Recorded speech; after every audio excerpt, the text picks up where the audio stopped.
ತೋರಿಸಿ ಎಕ್ಸ್ಪ್ಲೇನ್ ಮಾಡಿ. CO2 carbon dioxide. It is DCP extinguisher, dry chemical powder extinguisher. As per ASI standard, extinguisher ಅಲ್ಲಿ 3 part ಇರುತ್ತೆ.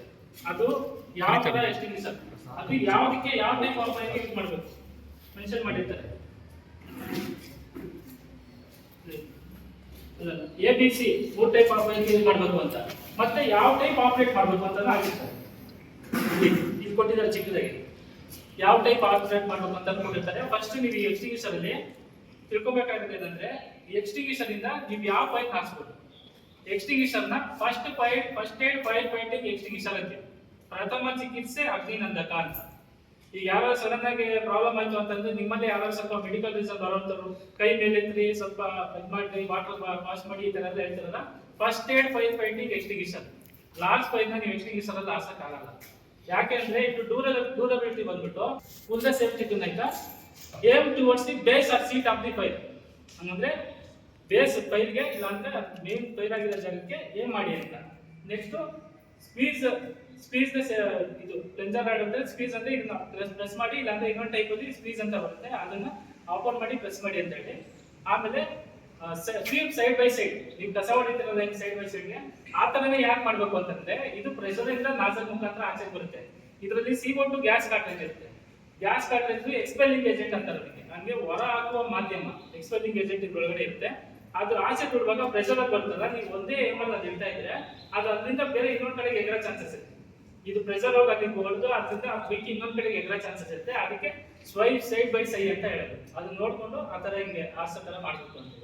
ಇದು ಬಂದ್ಬಿಟ್ಟು CO2 ಎಕ್ಸ್ಟಿಂಗ್ವಿಷರ್. ಇದನ್ನ ಸ್ಪೆಷಲ್ ಆಗಿ ಎಲೆಕ್ಟ್ರಿಕಲ್ ಫೈರ್ ಮಾತ್ರ ಯೂಸ್ ಮಾಡೋದಕ್ಕೆ ಇದು ಸ್ಪೆಷಲ್ ಎಲೆಕ್ಟ್ರಿಕಲ್ ಫೈರ್.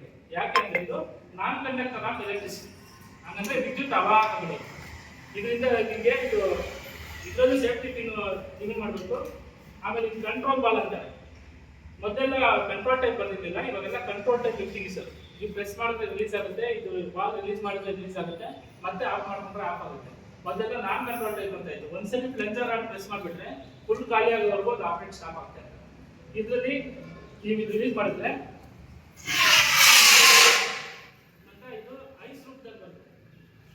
ಐಸ್ ರೂಪದಲ್ಲಿ ಡಿಸ್ಚಾರ್ಜ್ ಇಲ್ಲ ಅಂತಂದ್ರೆ ಅದು ವರ್ಕ್ ಆಗಲ್ಲ. ಈ ಡಿಸ್ಚಾರ್ಜ್ ಅನ್ನೋದು ಇರಲೇಬೇಕು. ಅದನ್ನ ದ್ರವ ರೂಪದಲ್ಲಿ ಇರೋಂಥ ಇದನ್ನ CO2 ಇದನ್ನ ಎಕ್ಸ್ಟಿಂಗ್ವಿಷರ್ ಇದೆ ಎಕ್ಸ್ಪೆಲ್ಲಿಂಗ್ ಇದಾಗಿ ಇಲ್ಲಿಂದ ದ್ರವ ಇದ್ರಲ್ಲಿ ಐಸ್ ರೂಪ ಡ್ರೈ ಐಸ್ ಅಂತಾರೆ, ಅದಕ್ಕೆ ಕೂಲಿಂಗ್ ಎಫೆಕ್ಟ್ ಡ್ರೈ ಐಸ್ ಅಂತಾರೆ. ये ट्रीटमेंट जैसे आपने बताया ना, तो पूरा ट्रीटमेंट इसका